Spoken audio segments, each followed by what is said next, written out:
self-defense techniques that'll finish a fight in under 3 seconds. Today is the 2-inch punch, the old rat tail technique. This is the motion we'll be looking at, right under that chin. That's what we're going to be doing. He's in talking like he's bulldogging on me. I want to back off. If I have to, this is where it's going to generate. Right up under his chin, crack that chin, and right in his throat. Now, every time I've done this, it's on people that have been drinking or on some sort of drugs. They start vomiting or they start choking. I'm coming under, boom, getting here. I'm generating from the hip, and notice that it comes out just like a breakdancing wave. Shoulder, elbow, wrist, flip. 2-inch punch is done in 2 ways. This is a good thing to start with. Just grab a towel. If you guys know how to make a rat tail, that's great. There we go. So he's looking to find that position where his wrist is flicking through, just like you're cracking a whip. That means, unlike a punch where a lot of people throw from the fist through, it's generating from the shoulder and the hip, and it's coming through to crack that whip. You've got a rising version, which is the crack, like this, coming from the shoulder, and you got a sinking version, which is like the yo-yo. And when we do the yo-yo down, we catch the bug after it. Yo-yo, doing the walk the dog, for instance, and catch it down below. Let's start first with this one here. Boom. I'm not going to recoil. I hit, I come under. I'm not going to recoil. I'm just popping his chin up. Boom, pop that chin up. Get used to this first. Just nice and easy. If you got a bob here like that, don't hurt your hand because he's got a nice solid neck. Standardly, it's going to pop the chin up and back. I'm going here, getting used to just this. Notice my hip, notice my shoulder.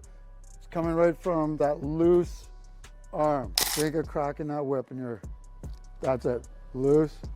I'm getting that roll. Notice my hip is directing into it as well. Boom, I'm coming right up under the chin. And just try to get that placement here. My knuckles are going to turn that 2-inch, get to that flat knuckle position. Know your distance. I'm in your face. Angle yourself off to that position.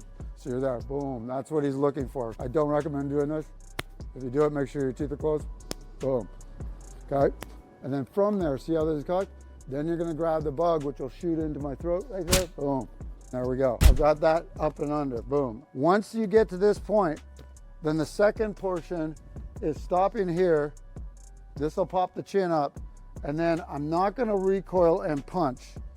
Recoil is not in my elbow, but in my shoulder. If you see here, boom, my shoulder is going to roll back and down, back as though it's brushing my ear, down into my shoulder blade's going to go down into my rear pocket. And from there, it's just going to protrude the shoulder, from the shoulder through the elbow into the person. Just boom. This is where that 2-inch comes. Boom, right in here. Up, boom. Watch out. Up, roll, boom. See if you can get that on different angles. Up, roll, boom. Up, boom. This is coming up. There. The shoulder rolls back. It goes down to my rear back pocket. And then from there, the shoulder's rolling. The elbow is going to start to pop towards them. And I grab that bug. Boom, boom. Let's hear it. Boom. I come up. Boom. Up.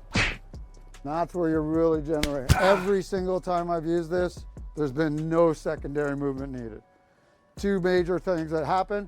You can use this just as a power one right here and just boom, just get under right away. I catch that right, he's gonna be going and his head is gonna tilt back and take him to the ground. You gotta be careful with these. These are self-defense. I'm looking at that step through. Up, toe step, like distance of your toe. Boom. Pop, boom. That's it. Just step slightly. Very nice. This is harder than you think because you have to let the shoulder do the work on this one. Whip, shoot. Step your front foot. So you're on the first one, you're leaning back. You got hip, step. Good. Very nice. Good. Recoil the shoulder slightly. And even that little bit, he's giving you enough to get that. If you have a focus mitt, this is good. I'm keeping my hand nice and loose. And if you have these longer ones where you have the bottom half connected, protect your forearm, these are great. He's gonna pop up and step, that's it. I'm loose. That's the way a chin's gonna react. There it is. You see that projection right there? I'm loose, he's Good. Don't lean in with your head. Yep. You want to keep your head back. So you're leaning back when you, yeah. As you're coming up, you're leaning backwards with the flick to get the flick. There it is. So it looks pretty good. Nice. He's going to probably be right here, right? So if you're flicking here, see how the lean back gets you away and it brings it up underneath. You want to use that ping. Boom. Now get more loose on the flick. Good. Try to get the hip, boom, under it. Yeah, almost like a straight arm in football. He's using that shoulder. Now, if you push through, that's a push punch.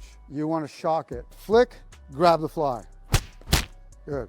When you step, keep your head back. That's it. Because if I'm flaring, if I get hit, now sometimes what happens is somebody gets hit, and what's the response? This, right? So if he's doing this, he doesn't want his face going in where he can get caught. If you're practicing, think of that, how they're gonna flare up like that.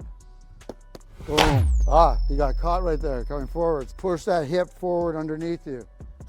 Boom, there he is. And if he has to, he's loaded for the big one after. If it's here, and he comes back, by that time, boom, it's over. This is the chin. When you're practicing, get about chin level to them. Notice like, you can feel that flick, right? If I'm coming up, boom, that chin's straight up, boom. If you're holding focus mitts, get a little off to the side, keep it over here. I don't want to drive it into his face. Flick, boom, okay? He's just leaving his hand there. If he's too much in front or too much squared, it can go into your shoulder. So we want to find an angle that's not going to be hurting your shoulder. On the angle of the chin, which is like this, right? Flick it up, boom. So as I flick it up, that's the opening. I recoil the shoulder, boom. I don't want a problem, and boom, it's quick. Here, don't pull back there, okay? So even if he does pull back, okay, say he does back off, okay? I travel with it, I can travel with it.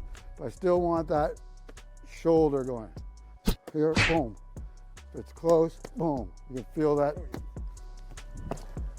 See that? Up under, boom. Flick under, boom. Like I don't want a problem, I'm moving off on him, I don't want a problem. And it's coming from that hip. I can throw just the flick, okay? I can flick, boom.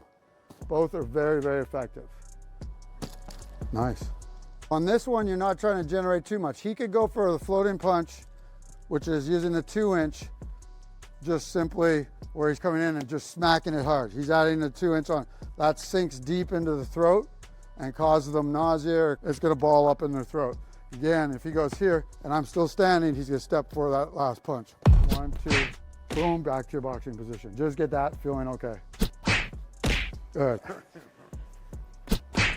Good. You're gonna step twice with the right foot. There we go. Just step, boom, boom. Yep. That's it. Good, that's it. Just go relaxed, lean back. Good, keep leaning back. That was the first one where you're floating off the hip. Boom, really good if you have your coordination hand being your right hand. Use that as your big puncher. Now you can use it here, boom, bang, and then follow through with the cross too. You should get used to doing it off both. 1, 2. If you're doing it here, small step, drive through. Up, boom, back in. Greg talks about this is for seniors over 50, or you can be over 70 like me. And as usual, this lesson today was really, really good. It's demonstrating how hard it is to do these things right. It looks like I can do that until you start trying it, because there are multiple little nuances, little steps that you have to incorporate into getting the whole thing right. And that's the big difficult problem that you have to face. I started doing this with Greg after I retired. People talk a lot about the need to do things after you retire to stay healthy. The great benefit of this is you combine both the physical with the mental. As you can see, you've got to really focus, really concentrate to get things right. Then, of course, you've got to tax your body to make sure you can do it as well as you can, and also not get hurt, by the way. So you stay in shape, you keep your mind focused, you keep learning, which, is the best way to go into retirement and stay well in retirement.